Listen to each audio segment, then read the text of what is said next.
Well, as I begin the message today, I have a picture I want to show you. So it hopefully will be up on the screen. There it is. Now, this is one of those pictures that we might chuckle a little bit because we know what the scene portrays.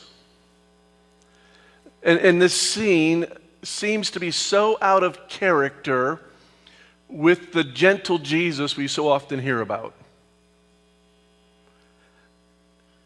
But we're going to look today at what does the Bible have to say about this story? What is going on? What was Jesus doing? What was going on in him that caused him to act out on this particular day in this way? If you take your Bible, turn to the book of John, chapter 2.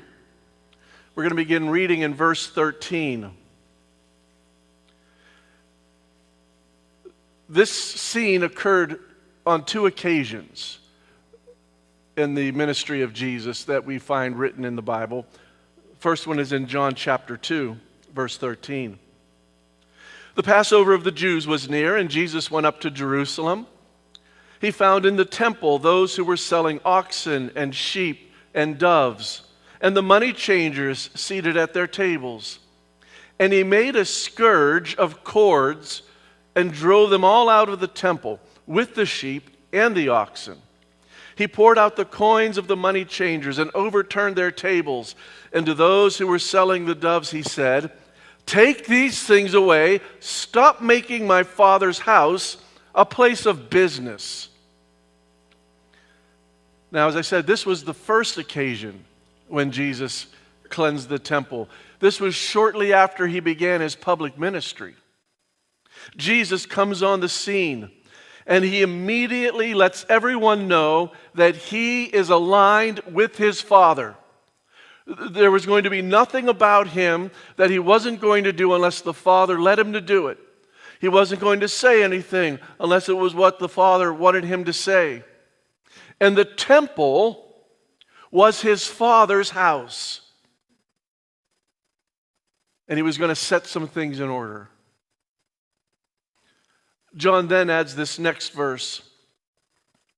Then his disciples remembered this prophecy from the Scriptures. Passion for God's house will consume me.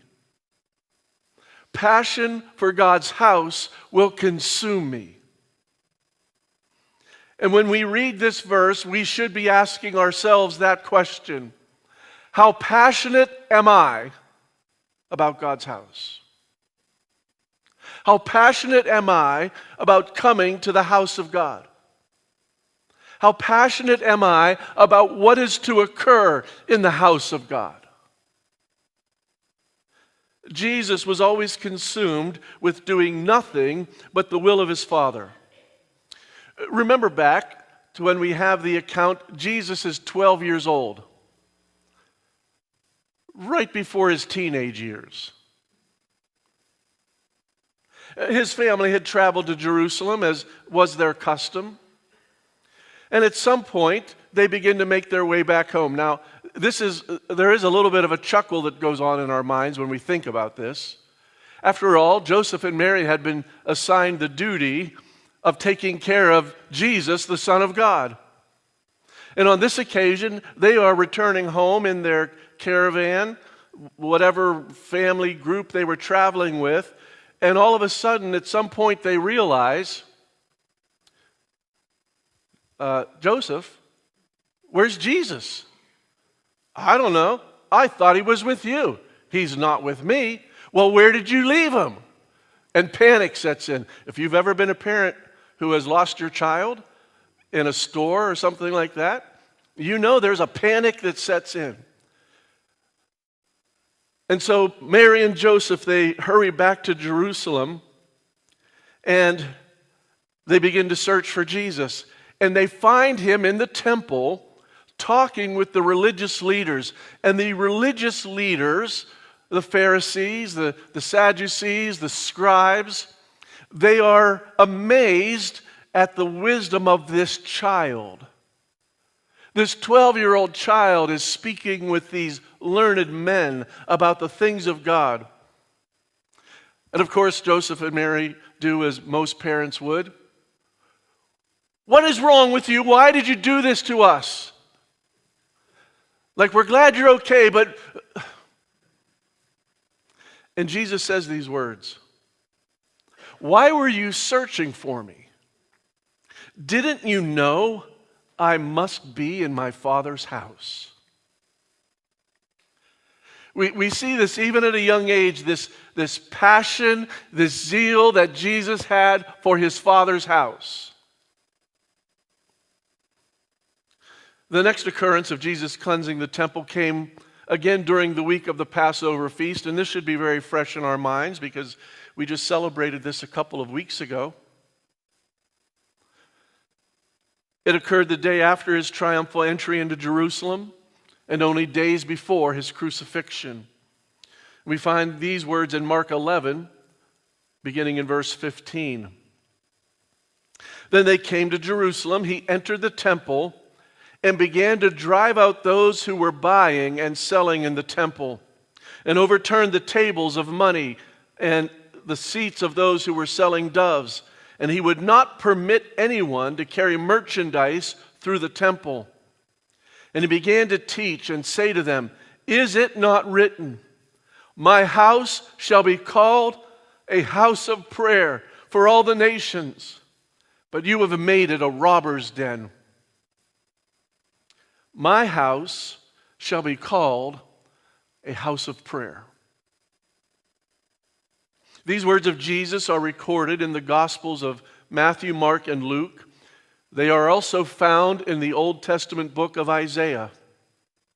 My house shall be called a house of prayer. You see, the temple was where God had chosen to meet with his people. It was where they knew they could come to experience God's presence. It was where they would come to worship him, to seek God's mercy, to seek his forgiveness, to seek his help.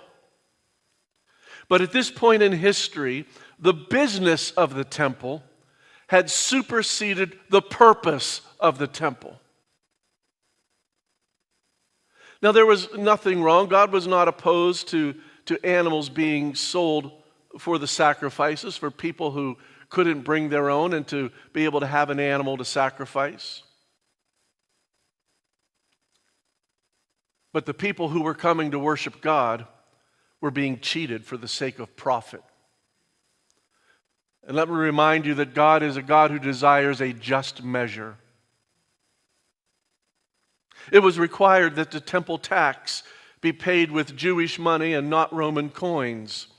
And so the Jewish people were required to, if they had only the Roman money, to take it to the money changers where they could get it traded for the Jewish coin that they could then give to the temple.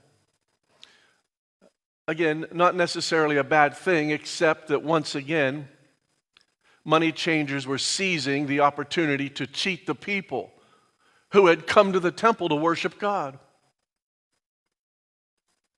And Jesus takes exception to this because it's his Father's house, and he sees his Father is not being honored. My house shall be called a house of prayer, but you're using it for your own purposes.